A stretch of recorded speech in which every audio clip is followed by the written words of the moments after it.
ताकि उसकी सेवा के दार ना हो जाए। उसने ये बात नहीं किया कि मैंने तुम्हें पानी दिया ताकि उसकी इज्जत पर पानी ना बचाए। फकत इतना कहा कि अगर तुम अल्लाह की नेमतों को शुमार करना चाहो, अगर तुम उन्हें गिनना चाहो, अगर तुम उनके हिसाब लगाना चाहो, अगर तुम उनके आदत लगाना चाहो तो ला ताफुहा, तुम उनको शुमार नहीं कर सकते, तुम उनको गिन नहीं सकते, तुम उनका हिसाब नहीं लगा सकते, तुम उनका हिसाब नहीं लगा सकते, तुम उनको गिन नहीं सकते।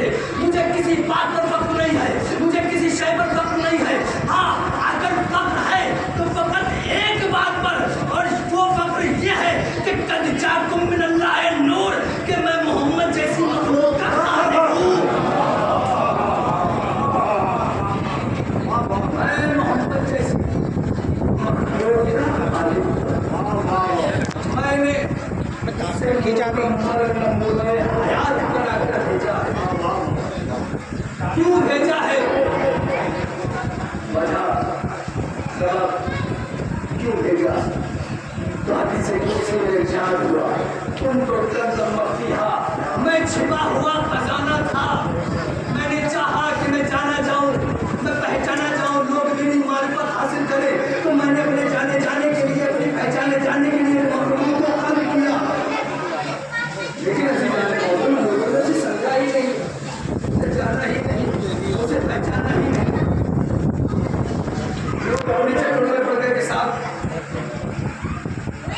रसूल की खिदमत कैसी है, रसूल कैसे खत्म हुए, रसूल कब पैदा हुए, रसूल 12 रबीउल अव्वल को पैदा हुए या 17 रबीउल अव्वल को पैदा हुए। हम इन चक्करों में पड़ गए।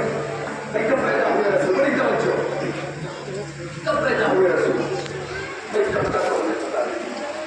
पता निकलना चाहते हैं कि जो लफ्ज़ बने हैं वो आपके सामने बने हैं, जनाबे आदम के बाद बने हैं, लफ्ज़ बने हैं, लफ्ज़ों के बाद इबारतें बनी हैं, इबारतों के बाद सिलसिले की खुदी।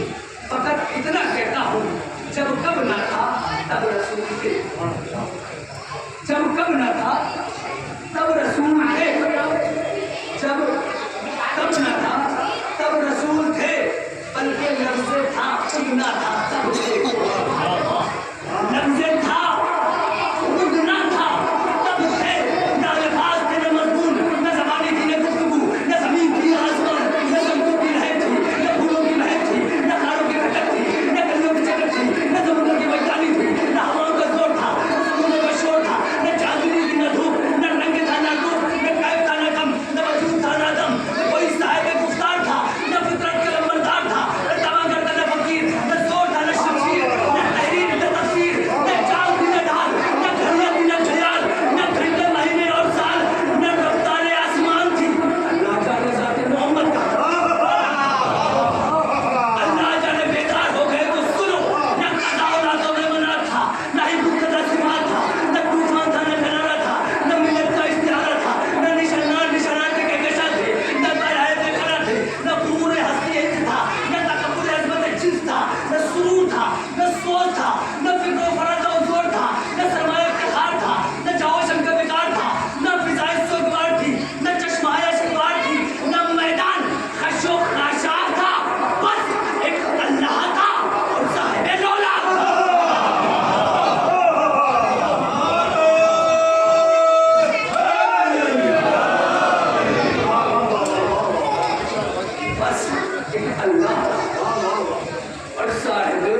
मानो इतना राज लगा।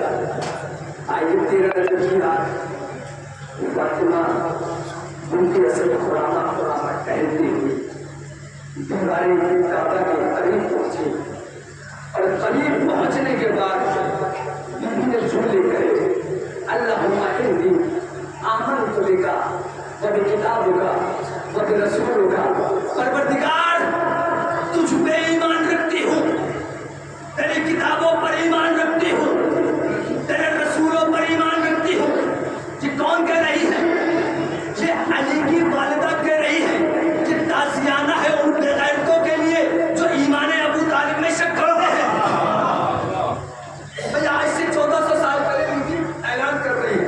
तो ईमानदारी से मुझे बताइए एक बात, अगर कोई चोर हो और उसने चोरी की हो, आप उसे मस्जिद में ले जाएं और ले जाने के बाद उससे कहें कि भाई अब यहाँ मस्जिद में कसम खा, तूने चोरी की है या नहीं।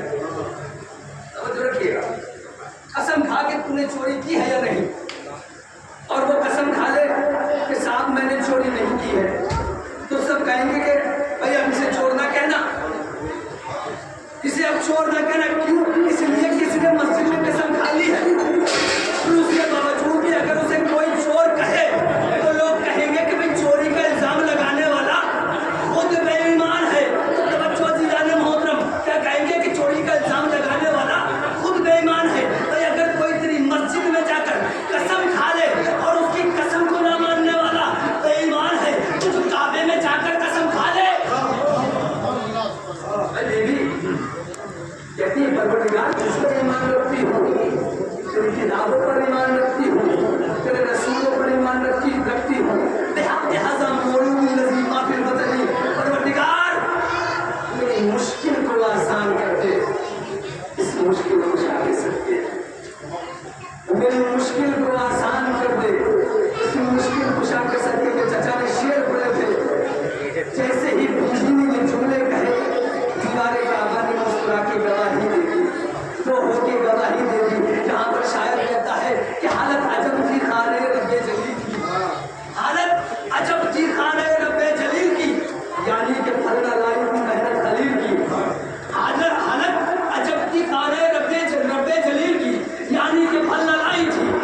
जुबान मुबारक चुसाते हैं, चूसने के बाद अली कहते हैं या रसूल अल्लाह कुछ सुनाओ। कहा या अली क्या सुनाना चाहते हो? कहते हैं कि तौरात सुनाओ, ज़बूर सुनाओ, इंजील सुनाओ, कुरान सुनाओ, तारीख सुनाओ। मुझे सुनाना शुरू किया। नबी इस्लाम ने कहा कि या अली तुमने तौरात साहब तौरात से बेहतर सुनाई, ज़बूर साहब ज़बूर से बेहतर सुनाई, इंजील साहब इंजील से बेहतर सुनाई, और कुरान की तिलावत ऐसे ही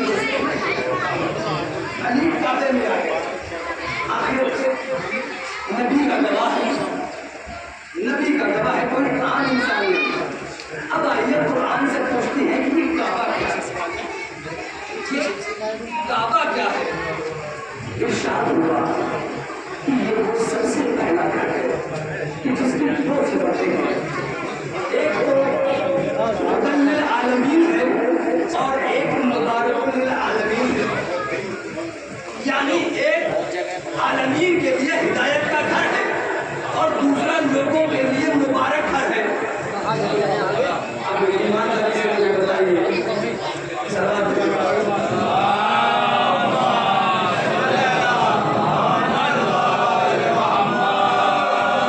क्या कहा कि काबा मुकल्लिल आलमीन है, यानी आलमीन के लिए हिदायत का घर है।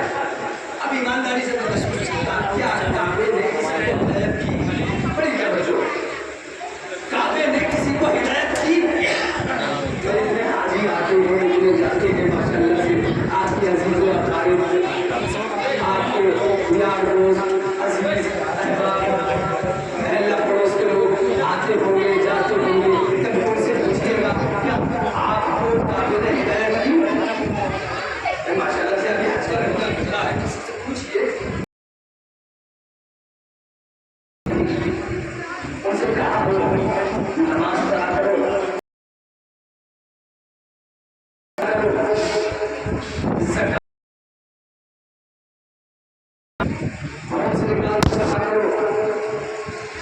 किसी के कान में कहा हो आजादारियों को खतरे कम लगाया करो, किसी से कहा हो नहीं ना। लेकिन अजीज़ाने मोहतरम, ये के लिए हिदायत का घर है। तो कहते हैं कभी ज़र्ब से मज़रूफ़ मुराद हो, लेकिन ज़र्ब से मज़रूफ़ मुराद होता है। कहते हैं सड़क चल रही है, नहर चल रही है, तो ईमानदारी से बताइए आपका किसी का पर नाला चलते चलते दो चार घर से पकड़ कर आपके पास लाया हो और आपसे कहा हो कि मियां आपका ये पर नाला चलते हुए हमारे घर पहुंच गया था, इसी सवाल ये 2-4 किलोमीटर दूर आगे बढ़ गई हो, जब कोई सड़क चलते चलते 10-20 किलोमीटर पर नाला नहीं चला करता, पर नाले में पानी चलता है, नहर नहीं चला करती।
पैदा होता है और बड़ी मुद्दतों के बाद होता है, वहाँ अजब माहौल होता है, वहाँ मुबारक बातें मिलना शुरू होती हैं, और जब मुबारक बातें होती हैं तो अजीज़ों अकारब इकट्ठा हो जाते हैं, वहाँ ननिहाल वाले भी आ जाते हैं, ददियाल वाले भी आ जाते हैं। ननिहाल के घर की जो औरतें हैं ना, बड़ी तवज्जो, ननिहाल के घर की जो औरतें हैं ना, वो कहती हैं इसके कान मामू जैसे, इसके होंठ खाला जैसे, होता है ना। जब ननिहाल वाले ये कहते हैं, वहां पर फिर ददियाल वाले कहते हैं नहीं नहीं, इसके कान ताया जैसे, इसकी आंखें चचा जैसी, शायद वहां भी यही मसला होगा। आया घर वाला, उसने आंखों को देखा, तायतुल्लाह है, आंखों को देखा तायतुल्लाह है, आंखों को देखा कायनुल्लाह है, हाथों को देखा तायतुल्लाह है, चेहरे को देखा तावजुल्लाह है, जब पूरे को देखा कहा नहीं नहीं, पूरे का पूरा वलीउल्लाह है। भाई वो देखता गया, अपने अंदाज के मुताबिक कहता गया, आंखों को देखा कायनुल्लाह है, सीनों को देखा कदमुल्लाह है, कानों को देखा कान अजानुल्लाह है, ज़बान को देखा लिसानुल्लाह है, चेहरे को देखा तावजुल्लाह है, जब पूरे पे नजर पड़ गया कि पूरे का पूरा वलीउल्लाह है, अब रसूल है, देख रहे हैं। परवरदिगार मांगा तो मैंने था, मांगा तो मैंने था, वजअलनी मिन लदुनका सुल्तानन नसीरा। परवरदिगार मांगा तो मैंने था, और तेरे घर का चाहिए, किसी और के दर से नहीं चाहिए, तेरे घर का चाहिए, तेरे दर से चाहिए। मांगा तो मैंने था, मांग के लिया था, वजअलनी मिन लदुनका सुल्तानन नसीरा। परवरदिगार एक सुल्तान दे दे, एक नसीर दे दे, एक मददगार दे दे। परवरदिगार दिया ही नहीं, सारे पे कब्जा कर लिया, सारे पे कब्जा कर लिया। आँखें अल्लाह की, चेहरा अल्लाह का, हाथ अल्लाह के, सीना अल्लाह का, ज़बान अल्लाह की, कान अल्लाह के, ये तो अल्लाह ही अल्लाह हो गया। तो आवाज़ पुकारता है, या मेरे हबीब ये अली है, इसमें कोई कमी है, बाकी जो बचा है उसको कब्जा तुम कर लो, बाकी जो बचा है उस पर कब्जा तुम कर लो। अब अजीज़ाने मोहतरम, मेरे और आपके जैसा कोई खुदा तो कह देगा बाकी बचा ही क्या है, लेकिन वहाँ रसूल थे, रिसालत की निगाहों से देखा, देखने के बाद कहा अच्छा जो बचा है उस पर कब्जा कर लो। कहने के बाद कहा या अली लहमो को लहमी, दमो को दमी, जिस्मो को जिस्मी, या अली अंता मिन्नी व अना मिनका, या अली तेरा खून, तेरा खून, तेरा गोश्त, मेरा गोश्त, तेरी हड्डियाँ, मेरी हड्डियाँ, तेरा जिक्र, मेरा जिक्र, या अली तू, मैं तू। सलावत भेजिए बाबा।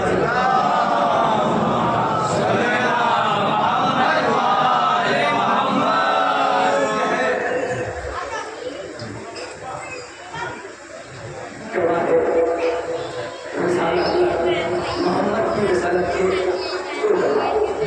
एक अल्लाह की जानिब से और मोहम्मद की जानिब से, न उस जैसा कोई, न इस जैसा कोई, वो भी गवाह, ये भी गवाह, वो भी आया, ये भी आया, कुछ जिब्राइल की सूरत में आया, ये फातिमा बिन्त असद की सूरत में आया, वो मोहम्मद की ज़बान पर जाहिर हुआ, ये मोहम्मद के हाथों पर जाहिर हुआ। जो ज़बान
मनाज़िर है रसूल जैसी शख्सियत, मकाम है मस्जिद नबवी जैसा।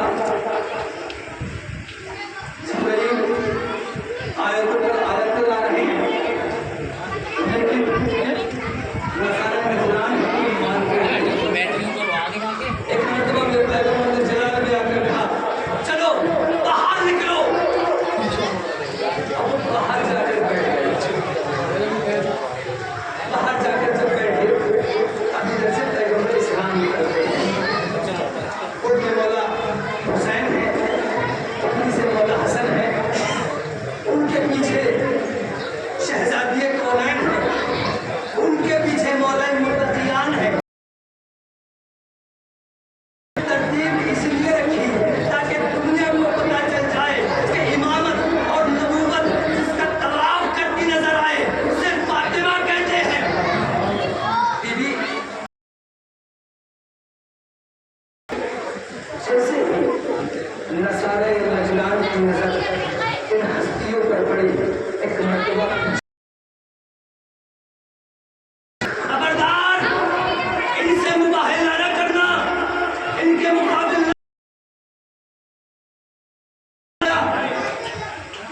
उन्हें क्या हो गया? जब तुमने कुरान को नहीं माना, नहीं करते, कहने लगे तुम्हें क्या पता, तुम क्या जानो? अरे कल लेकर आ गया है। वो भाई इतने सारे ईसाइयत की बात करता है, अरे मुबाहिला क्यों नहीं करते? कहने लगे तुम्हें क्या खबर, जो नूर नबूवत यहाँ है।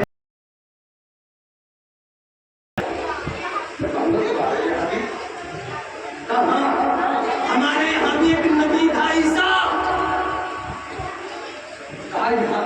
हमारे यहाँ भी पंजीकरण थे, यहाँ भी पंजीकरण है। मैं कहूँगा कि भाई तुम्हारे पंजीकरण के कहने लगे मरियम का बेटा ईसा जनाबे कहते हमारे पंजीकरण, और यहाँ पर उन फातिमा को वो अबूहा वो बालूहा वो बनूहा, वो फातिमा है, वो फातिमा का बाबा है, वो फातिमा का शौहर है, वो फातिमा के बेटे हैं। वहाँ भी पंजीकरण में ज़हमत तमाम की, वहाँ भी पंजीकरण ऐसा जिसमें खुदा होने का शक ईसा, यहाँ भी एक ऐसा जिसमें खुदा होने का शक, वहाँ भी वो ना खुदा था, यहाँ भी ये ना खुदा है। लेकिन जिन्होंने कहते हैं, जिन्होंने इन पर स्पर्श किया उसे नुसैरी कहते हैं। वहाँ भी एक खातून,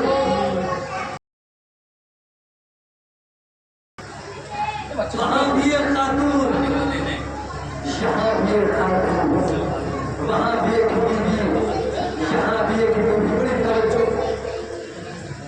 वहाँ भी उस बीवी के बेटे पर वहाँ की नबूवत और शरीयत खत्म, यहाँ भी इस बीवी के बेटे पर यहाँ की इमामत और शरीयत खत्म, वहाँ भी उस बीवी का बेटा गायब, यहाँ भी इस बीवी का बेटा गायब,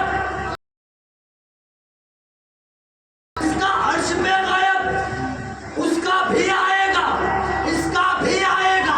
फर्क इतना रहेगा, वो पढ़ेगा, ये पढ़ाएगा, वो पढ़ेगा, ये पढ़ाएगा। वहाँ भी एक मजलूम मारा गया, याहिया, यहाँ भी एक मजलूम मारा गया। कौन हुसैन? वो हुसैन जिसने शान से कुर्बानियां दी, जमाना मिलकर उन कुर्बानियों की मिसाल नहीं कर सकता।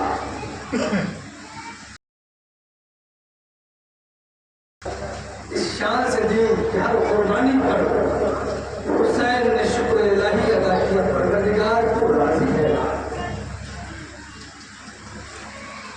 ऐसे ऐसे तोहफे, ऐसे ऐसे नायाब हुसैन ने कुर्बान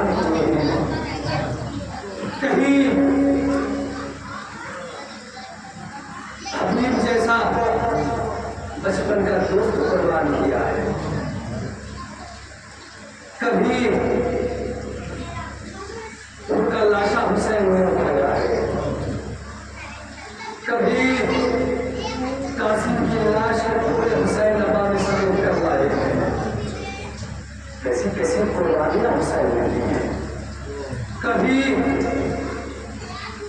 अपने बहन के जिगर के टुकड़े और मोहम्मद के जनाजों को लेकर आए हैं। कैसे कैसे हुसैन ने नायाब हीरे कुर्बान किए। एक वक्त वो आया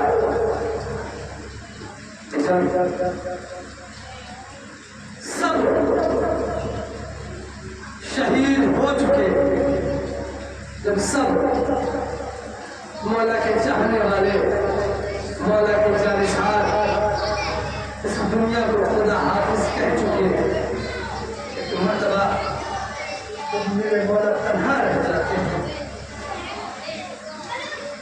एक आवाज इस तरह से बुलंद करती है, आई मिन्ना से यंसुरना, है कोई जो हमारी मदद को आए, है कोई जो आलमे गुर्बत में हमारी मदद करे। तमाम दुनिया खामोश थी और जो लोग जवाब देते वो तो मौत की गहरी नींद सोच के, कोई नहीं था जो हुसैन की आवाज पर लब्बैक कहे। अज़ादारो हुसैन ने इधर ये जुमले कहे कि उधर हुसैन ने महसूस किया कि खैमे में बीवियों के रोने की आवाज बुलंद हुई, बीवियों के रोने की आवाज बुलंद हुई। हुसैन दौड़े दौड़े खैमे की जानिब आए, आवाज दी, बहन ज़ैनब खैर तो है ना, क्या कोई बच्चा प्यास से हलाक हो गया? तो नहीं भैया, बच्चा कोई हलाक नहीं हुआ, लेकिन भैया जैसे ही आपने इस्तिग़ासा बुलंद किया, असगर ने अपने आप को झूले से गिरा दिया, अपने आप को झूले से गिरा दिया। अज़ादारो हुसैन कहते हैं, रबाब मैं जानता हूँ मेरा बेटा क्या चाहता है, लाओ मेरे लाल को मेरी आगोश में दे दो, लाओ मेरे लाल को मुझे दे दो, मैं फौजी अशिया के पास इसे लेकर जाऊंगा, उनसे कहूंगा भाई 6 माह के बच्चे ने तो किसी का कुछ नहीं बिगाड़ा, 6 माह के बच्चे तो गुनाहगार नहीं होते, शायद वो इस पर तरस खा जाए, इसे थोड़ा सा पानी दे दे, शायद इसकी जिंदगी बढ़ जाए। अज़ादारो ये कहकर हुसैन ने असगर को अपनी आगोश में लिया, गोद में लिया, अपनी अबा का दामन असगर के नाजुक से चेहरे पर डाला। डालने के बाद अज़ादारो मैदान की तरफ और ज्यादा की तरफ बढ़ने के बाद एक टीले पर जाकर खड़े हो गए। ज्यादा से मुखातब हुए, मुखातब होने के बाद कहा कि देखो देखो, अगर तुम्हारी निगाह में मेरा कोई कसूर है, अगर तुम्हारी निगाह में मैं गुनाहगार हूँ, मैंने तुम्हारा कुछ बिगाड़ा है, तो देखो किसी भी शरीयत में, किसी भी मजहब और मिल्लत में 6 माह के बच्चों का कोई गुनाह नहीं हुआ करता। 6 माह के बच्चे तो मासूम हुआ करते हैं। देखो ये 3 दिन से भूखा प्यासा है, इसकी माँ का दूध भी खुश्क हो चुका है, देखो अरे इस पर तरस खाओ, इसे थोड़ा सा पानी पिला दो। लेकिन अज़ादारो कोई नहीं था जो असगर को पानी पिलाता। अज़ादारो हुसैन कहते हैं, जो हुसैन कहते हैं बेटा असगर मुझे तो खुदा के फर्जंद हो, बेटा हमसे तबाह करो।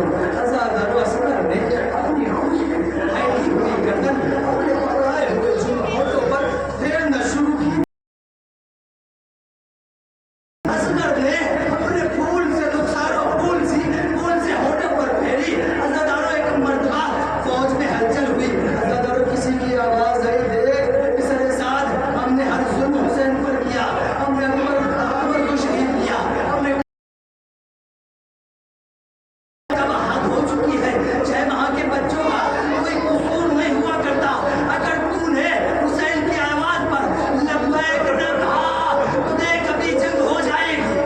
अज़ादारो जैसे ही उस जालिम ने, मलाऊन ने ये जुमले सुनने के बाद और मुला को हुक्म दिया, और मुला को हुक्म दिया और मुला से कहा कि हुसैन के कलाम को कटा कर दे। अज़ादारो मुला ने चंदा कमान में तीर को चढ़ाया। अज़ादारो तीर को चढ़ाया, तीर कोई आम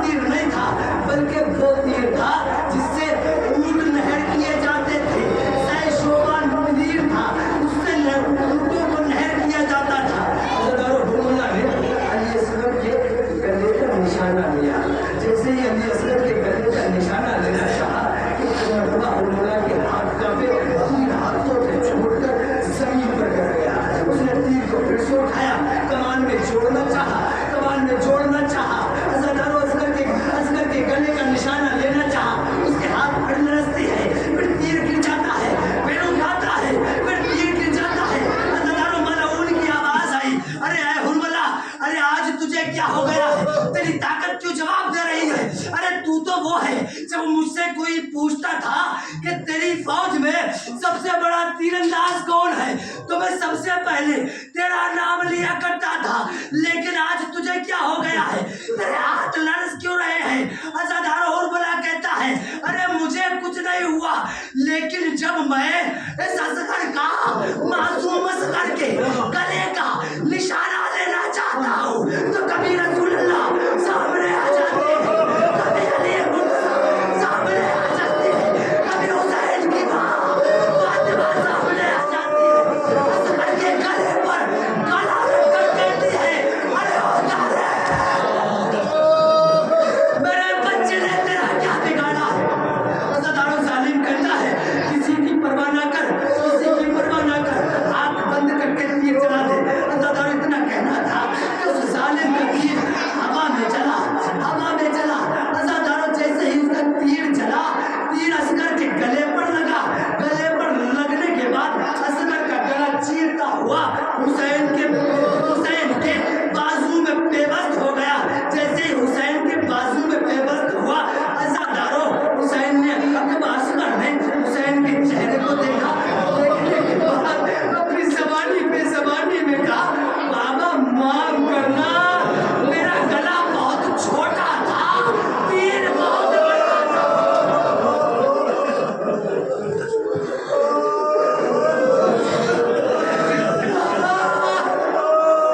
तीर बहुत बड़ा था। अज़ादारों असगर हुसैन के हाथों पर मुअल्लक हो गए। अब हुसैन ने असगर के खून को चुल्लू में लिया। चुल्लू में लेने के बाद आसमान की तरफ देखा।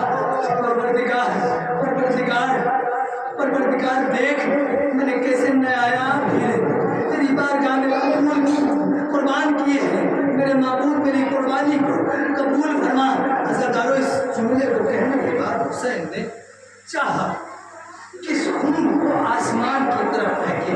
आसमान की तरफ जैसे ही हुसैन ने उस बेशीर के खून को उछालना चाहा, एक मर्तबा आसमान से आवाज आई, हुसैन अगर एक भी कतरा आसमान की जानिब आया तो हुसैन कयामत तक पानी का एक कतरा भी न बरसेगा।